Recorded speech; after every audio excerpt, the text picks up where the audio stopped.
عمر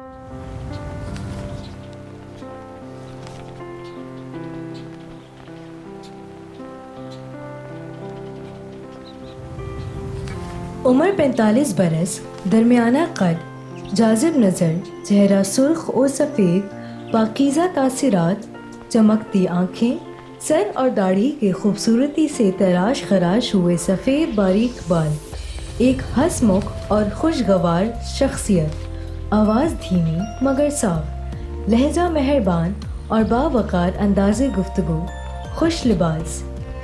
یہ حولیہ پڑھ کر یقیناً آپ جان چکے ہوں گے کہ ہم کن کا تذکرہ کر رہے ہیں، اور اگر نہیں تو آپ ان کی کلیسہ مرتبے سے واقف نہیں ہیں، اور اگر یہ آپ کے سامنے آ جائیں تو آپ کو لگے گا کہ ارے مقدس پیٹرک، یہ تو بالکل مقدس پیٹرک ہیں۔ جی ہاں، ہم پاکستان کے دوسرے کارڈنل جوزف کوٹس کا ذکر کر رہے ہیں۔ 21 جولائی 2020 کارڈنل جوزف کوٹس اپنی 75ویں سالگرہ منا رہے ہیں، تو اس موقع کا فائدہ اٹھاتے ہوئے اول تو سالگرہ کی دلی مبارکباد پیش کرنا چاہیں گے، دوم کارڈنل کے عہد جلیلہ پر سرفراز ہونے کی مبارکباد بھی پیش کرنا چاہیں گے، سوم ان کی ذات خراج تحسین پیش کرنا چاہیں گے۔ تو چلیے کارڈنل جوزف کوٹس کی حالات زندگی پر نظر کرتے ہیں۔ مشرقی پنجاب کے شہر امرتسر میں 21 جولائی 1945 خیسین کو ایک خدا پرست گھرانے میں آنکھ کھولی۔ جوانی میں بڑھے اور خداوند کی آواز کو سن کر سیمنری میں کاہن بننے کے لیے قدم رکھا۔ اپنی کاہنانہ تعلیم و تربیت Christ the King Major Seminary Karachi سے مکمل کی اور 9 جنوری 1971 خیسین ویلیچمس الفونسے رے میکرز کے ہاتھوں لاہور میں کہانیت کے رتبے پر سرفراز ہوئے۔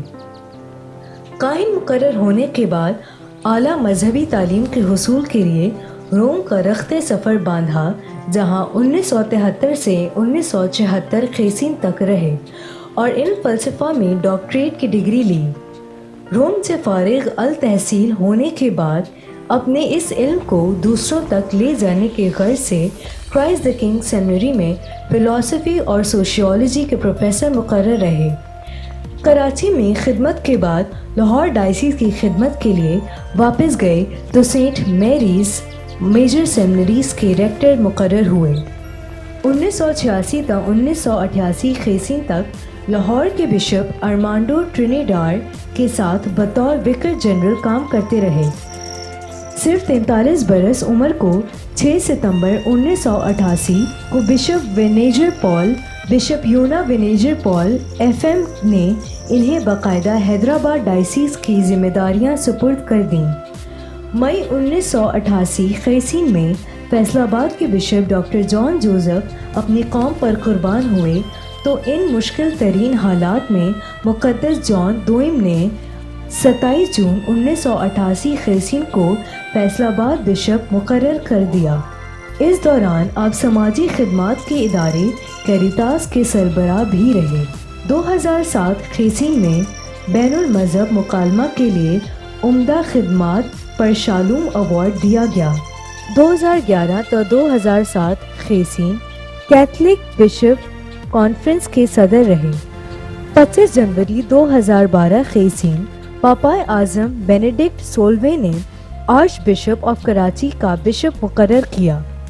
29 جون 2012 خیسین کو انہیں دیگر 44 آرچ بشپ صاحبان کے ساتھ مقدس پیٹرک کے بسیلکا میں پالیوم حاصل کرنا تھا، مگر ناساز طبیعت کے باعث وہ روم نہ جا سکے، اور پھر 20 مئی 2018 خیسین کو پاپائے اعظم نے عراق، پرتگال، جاپان اور پیرامڈ غاصر اور ویٹیکن کے مختلف شعبہ جات میں خدمات سر انجام دینے والے دیگر 4 بشپ صاحبان کے ساتھ کارڈنل مقرر کیا۔ پاکستان کے اولین کارڈنل جوزف کڈیرو کے بعد آپ یہ اعزاز حاصل کرنے والے وقت دوسرے پاکستانی ہیں۔ 28 جون 2018 خیسین کو رسومات کی ادائیگی کے بعد کارڈنل کے مخصوص لال دستار وصول کر کے باقاعدہ کارڈنل کہلانے کے حقدار بن چکے ہیں۔ ہماری دعا ہے کہ خداوند آپ کو صحت، تندرستی اور عمر کی درازی بخشے تاکہ آپ کلیسیا کی خدمت اور زیادہ پرجوش طور پر سر انجام دیتے رہیں۔